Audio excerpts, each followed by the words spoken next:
All right, welcome back. We've got a wonderful episode here, Building Software Better. Today, we're going to talk a little bit about sustainability of open source, and we've got my friend and colleague. I'm going to say his name, and I'm not going to say it the Hebrew way, the correct way. So he's going to say it for us. But Chen Ravid, is that okay? And my Hebrew is terrible, and so I don't want to embarrass myself too much. But I'm going to let you That say it again so you can correct me. that's very good. It's Chen Ravid, but your Hebrew is improving by the day. About every time I say it. Yeah, So tell us a little bit about your background, a little bit about yourself, and tell us a little bit about open source. sure. So actually, my background is not your usual open source developer background. I actually started my career in advertising, of all places. And after I sold my first company, I started a startup that handled some advertising aspects. It was a video creation platform. And during that time, when we started that venture, we had a lot of issues with open source. We used open source components like every startup does, every company does, and we had a lot of problems with open source components we were using because our product was very performance oriented.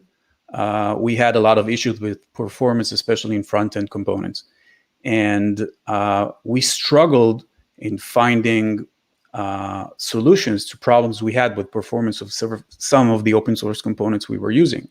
And when you deal with performance, you need an intimate knowledge of what goes on inside the code. So our development team, including myself, found ourselves struggling with trying to fix or trying to optimize code we were not familiar with.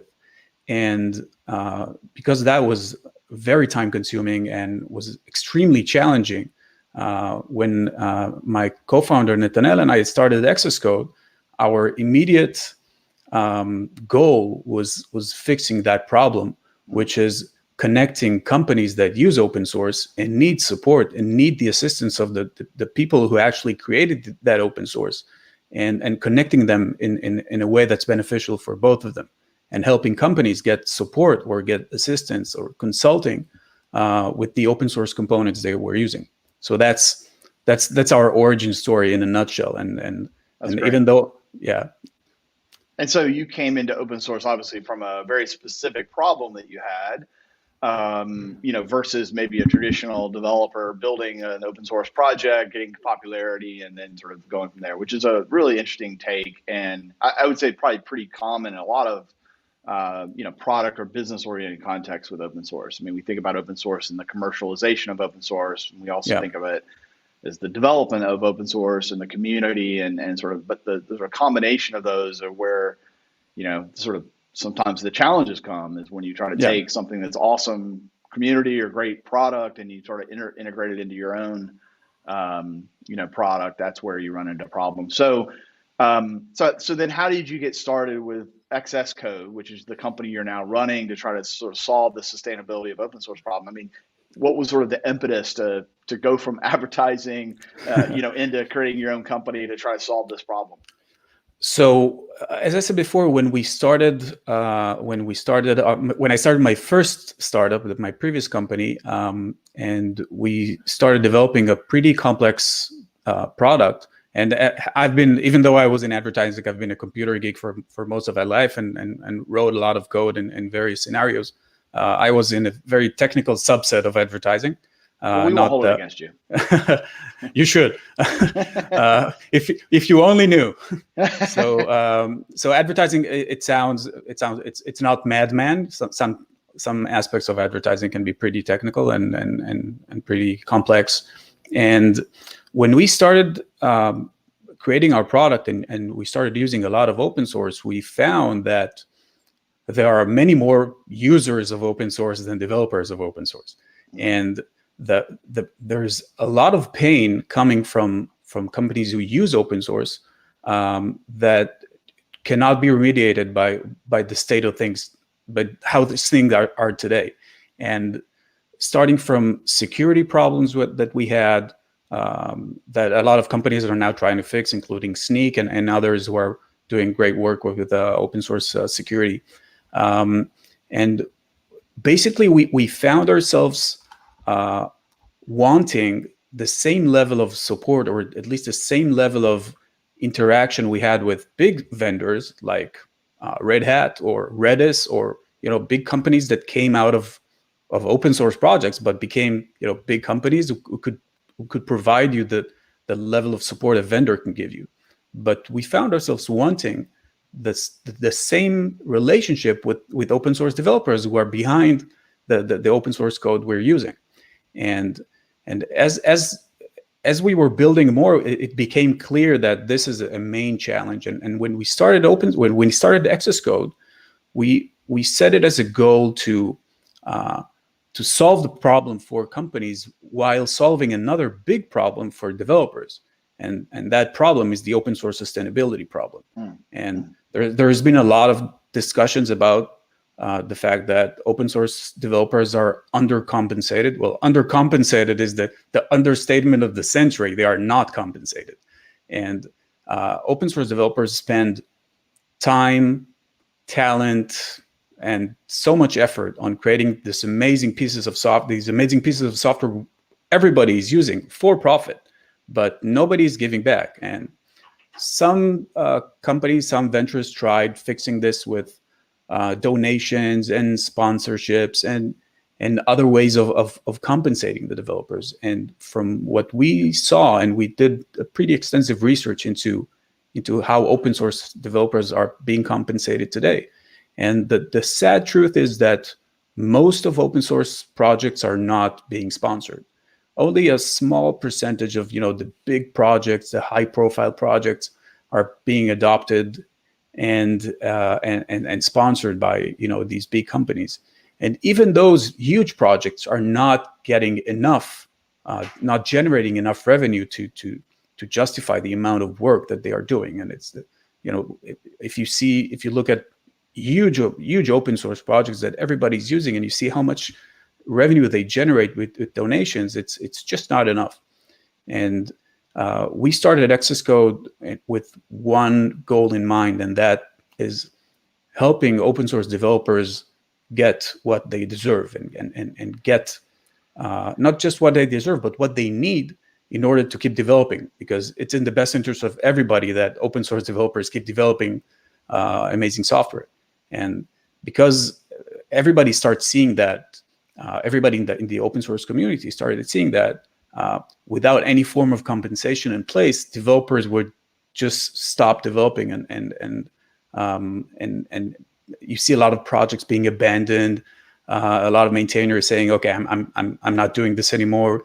A lot of talks about burnout, developers who stop, accepting pull requests, who archive their projects.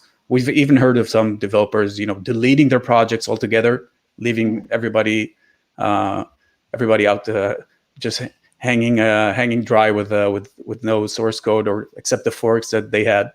So it's a big problem, and not just us. A lot of people are trying to solve this problem, and I feel that the more solutions there are, the better. I don't think that donations are a bad idea. I think it's a great idea, and I hope it continues, because I believe that developers should be compensated in any way they can. So if they can get money from donation, that's great. If they can get money from selling support via Access Code, that's also great. We are all for them to generate as much revenue as they can, so they can keep developing. Well, this has always been a controversial thing, is like sort of what is open source, right? I mean, there is a pretty simple solution. I'd like to get your take on it, which is just sell your software. Don't give it away for free. And what's sort of your take? I mean, there is a model for this, right? And yeah, it's called software, subscriptions or software licensing or whatever. I mean, how much of this starts out altruistic or hobby or just, I'm not really trying to monetize, and then it sort of becomes successful and it becomes sort of the beast that sort of becomes the problem. Yeah. And they would have done it differently had they known. I mean, what is sort of, and I realize it's sort of, we're painting a broad brush because there's a lot of, a lot of motivations, but let's just drill into a few of these, what you've experienced and what you've seen. Because clearly, you work with or for a company that was willing to buy the software and spend money. I mean, sort of independent of whether it was a Yeah. subscription or support or paying the developer directly, however sort of the economic transition happens. What's sort of your take on that? Why go down the open source route if the problem is you need to get paid and it's not sustainable? Why not use the sustainable mechanism we have that's proven to create trillions of dollars of wealth? Well, I think that most open source developers are not in it for the money. They're not creating software to get paid. I see open source monetization or fixing the sustainability problem not as a goal, but as a means to an end. And that end is creating more open source software. Okay. So I think that most developers are not your typical entrepreneur that is going to start a company, hire lawyers to incorporate, create billing mechanisms, create all the legalese, all the work that's required in order to start a company. And the fact is that I think the vast majority of open source projects are not extensive enough to warrant creating a company around. Not every project is Redis, and not every project is Red Hat. Some of them are just really cool components, really useful components that we all use, and they're just not big enough to create a company around. Right. And that's perfectly fine. And I think that the beauty of open source is the fact that it's free and it's out there and everybody can use it, everybody can contribute to it. It's the transparency is amazing, and the fact that many times open source software is better than proprietary software because more eyeballs are looking at the code, more people contribute to the effectiveness, the optimization. And frankly, when you write code that you know everybody's going to read, you're more careful in what you do it differently. Yeah, you do it differently, and you see that looking at proprietary code and on open source code, they are very different animals, and things that some developers might allow themselves to do in proprietary closed code, they won't do it because it's part of their business card, and people see their GitHub accounts, their GitHub profiles as part of their CV, and I think that's the beauty of open source, and I think that putting monetization first would do the opposite of what open source is about, and I think that monetization should be a way of creating more open source and not a way of closing code. So your take is we're going to separate for a moment for this conversation. We're going to separate sort of the traditional big commercial open source ventures out of this equation, right? The Red Hats, the Redises, the MongoDBs. I mean, they started out as open source, and maybe they started out the same intentions you had, but eventually they sort of commercialized and they became big enough and sustainable enough that they were able to create an actual, sustainable business from it. So we're going to separate those rows. So we're going to then talk about the rest of the world, and the rest of the world, you sort of divide them into simplistically, you divide them into just sort of hobby projects. Things that are sort of not necessarily sustainable on the technical product standpoint. People put them out there. I used to call this available source code. The people put the source code out there, but their intentions weren't to really create a community, a sustainable product. It was more of just availability of the code or transparency or, sort of registering it on GitHub or GitLab. And then there's sort of the middle, which I think you're more focusing on and in my sort of read is, which is like, the project, these projects can transition in and out of these sort of different phases, but this phase, which is, the product, maybe it's not even used by lots of people, but the people that do use it depend on it, right? And it is valuable to them and to the creator. Even if they don't spend all their time on it, it's a valuable, sustainable thing they care about. It's a love letter, it's a passion project, whatever. I mean, and then within that, you basically is kind of where this, which I think is a pretty big, if we look at the world of how software gets built, everything touches open source now, right? I mean, it's amazing that we use components. We use something like React as an example, and inside of React, there are literally probably hundreds, if not thousands, of smaller pieces of code and components that are maintained by like one person, right? I mean, this mega billion, $1 trillion company, is living and breathing on the backs of like some developer, who knows where, with some component that is critical to the functioning of that software. Okay, so we've established that sweet spot, if you will.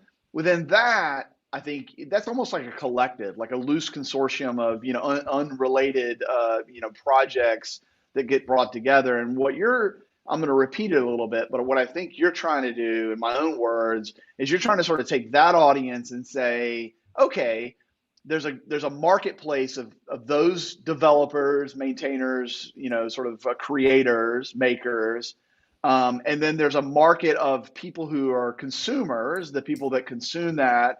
Some and maybe a growing number of those that are commercial, for-profit type companies that depend on this software. And there's a gulf there between they would like to pay, they would like to sort of get certain features done or get supported capabilities, or they would like to there's not sort of this, I don't want to pay for the software, I want to use it for free. And, my expectations are sort of out of whack with my usage. This is more of a traditional sort of commercial software, model. But like you said, there's not a business. There's not enough of sustainability. I want to work on it. I deserve to get paid. People want to give me money.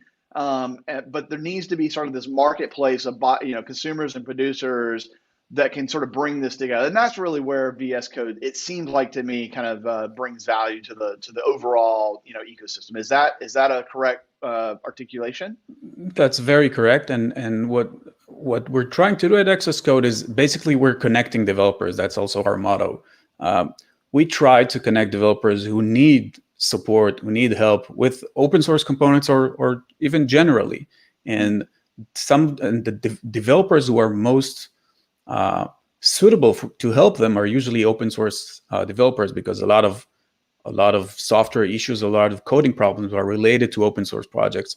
Or you can use the fact that a person contributed to specific open source projects as a way of knowing that person is an expert on those topics. So that gives you the ability of knowing who you're getting assistance from. So you know this, if this guy contributed to this repository, he must be an expert on if his pull request was merged into a repository that has 50,000 stars, that means that this guy probably there's a reputational, you're sort of helping with the reputational issue of credibility issue of saying, okay, I'm looking for someone to help me with React, I don't know, React component, React table.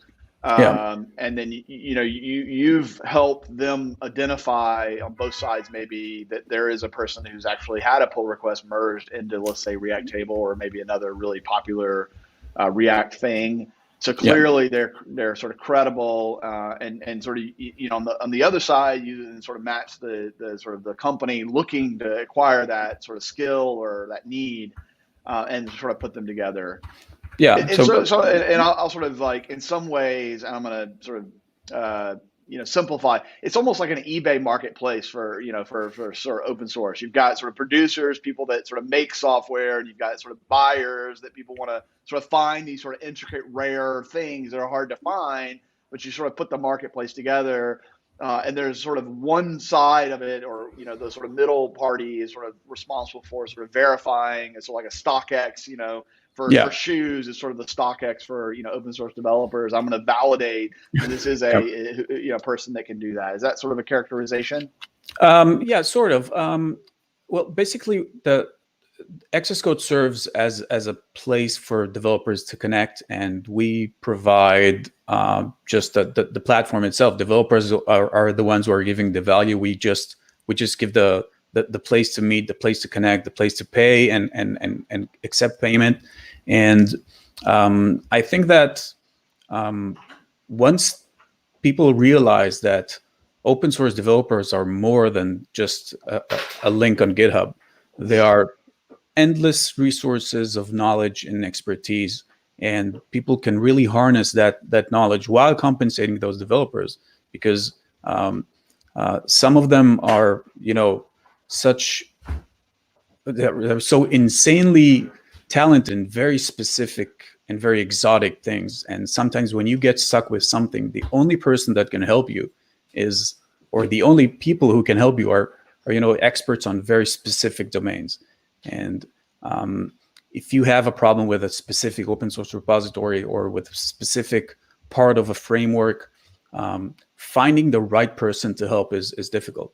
And what we're trying to do is make that effort, make it easier to find the people that can help, while helping the developers who have that expertise get paid by companies who are using either their code or someone else's. But we try to help them monetize their expertise, if you will. So how much? So it sounds like a lot more of it, at least today, maybe is focused on developer skills and helping those skills find ways to create sustainability around what they do, versus project sponsorships. I mean, it sounds like that's a slightly different model, and maybe one day you'll do that as well. But it feels like what I'm hearing is you're trying to solve the problem of, I've got a group of developers who need and want to get paid for the work that they do, and they have an amazing expertise around various different sort of open source projects or technologies.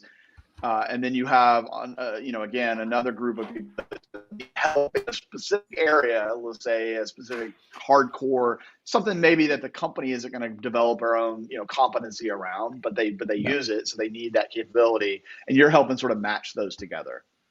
And that's pretty accurate. And another thing that may be worth mentioning is, you mentioned the separation between donations and monetization, and we see donations as a great thing, but eventually, from our research and from what we see as in user behavior in the platform today, is that the problem with donations is that there's no value exchange. Right. When people pay, they pay from out of the goodness of their heart, and that's amazing. It's altruistic. Yeah, it's altruistic, and it's amazing that people are willing to contribute to open source, and I urge our viewers to do that as much as possible, because it's great to do. But eventually, human nature is a quid pro quo type of nature, and when you pay, you expect to get something in return.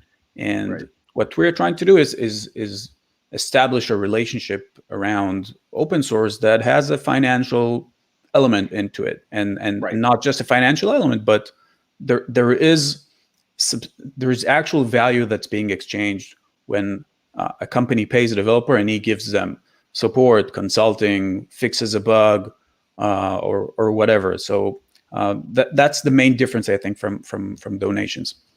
What do you think then the biggest impediment to making this work? So it seems like the model sounds pretty sound to me, right? It sounds like we're experiencing this as we speak. We've got a open source project. We're trying to do some things. It's a really complicated piece of software, collaboration, sort of synchronization, network synchronization thing. It's really hard to understand. It was written by an amazing person around a PhD thesis. Really solid piece of technology. Just sort of understanding the internals of this thing is really difficult, and we got smart people, right? But this is not their full-time job. And so, okay, how do you get started? I mean, what's the challenges? It sounds too great to be true. Like, how do you sort of bring the marketplace together? How do you get started? What are the challenges? So I think one of the main challenges, which is something that we encountered early on, is more of there is an issue with people think that open source and money do not mix, and it's a misconception, and I'll explain why I think it's a misconception. Open source means that the code is free, and that's amazing. But nobody said that the developer's time is free. Nobody said that their expertise is free. And I think that a lot of people, when we started early on, said, okay, open source and money do not mix. We don't like this idea. You can't tie open source or free software with payment.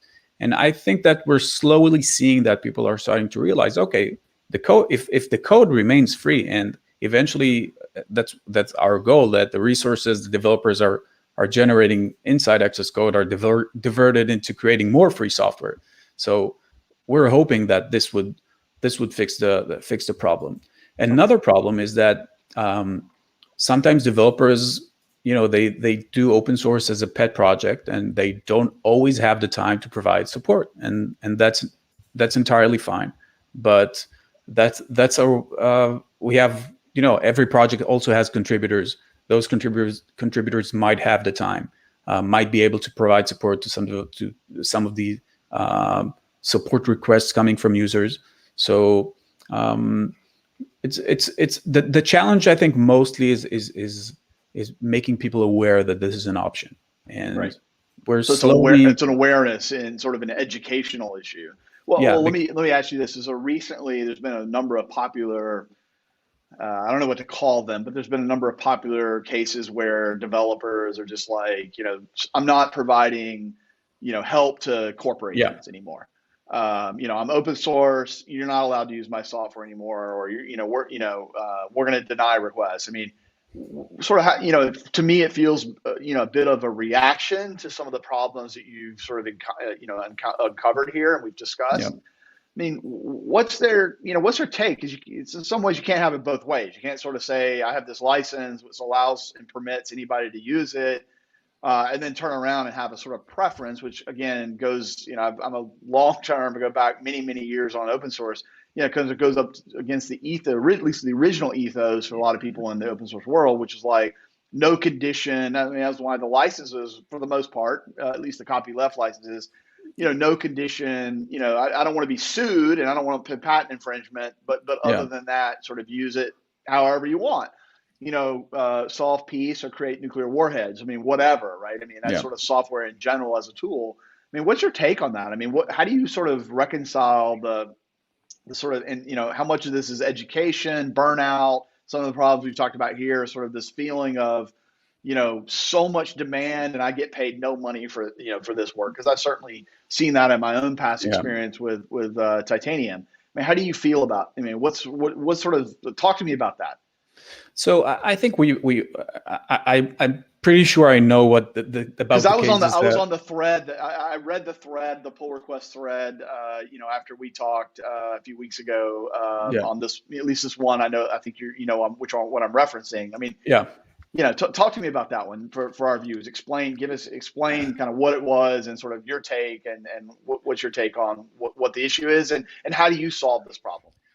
So I think that specifically in this case, I'd rather not name names, but that's fine. But describe this sort of scenario if you don't mind. Well, specifically this case, I think it's not license related. It's more of a resource distribution related. That there was revenue generated by that project, but it was not distributed evenly. Okay. And I can't, I can relate specifically to that specific problem because it's more of a project management issue or a revenue distribution issue between the owners of a project, and I can't come between them or can't offer my expertise on that specific matter. But going back to the part about licensing, about how developers can decide who or how by whom or how their code is being used. I've seen some, developers who decide, okay, this code, it's open source, but you can't use it for this, or it's open source, but you can't use it for that. I think that, open source licensing is very complex and eventually there are some conflicts. You can't say everybody can use this except, or not to be a valid OSI license, at least open source initiative license, right? I mean, you can't put restrictions on it by definition of that model. Yeah. I mean, at least they call it open source. I mean, you certainly can, and you can do whatever you want with software, right? I mean, you can write your own license, and you can write your own license. You can take the MIT license and put a bunch of clauses at the end of the MIT, but it's no longer an MIT license, and it's no longer technically open source anymore. I mean, without getting into like the legalities or the sort of moral issues, but your point is that. What this is less of a licensing issue, more of a.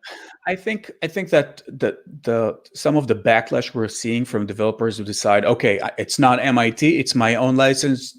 This guy can't do this. This company can't do that, and it's perfectly their right to do. It's their code. Right. They decide.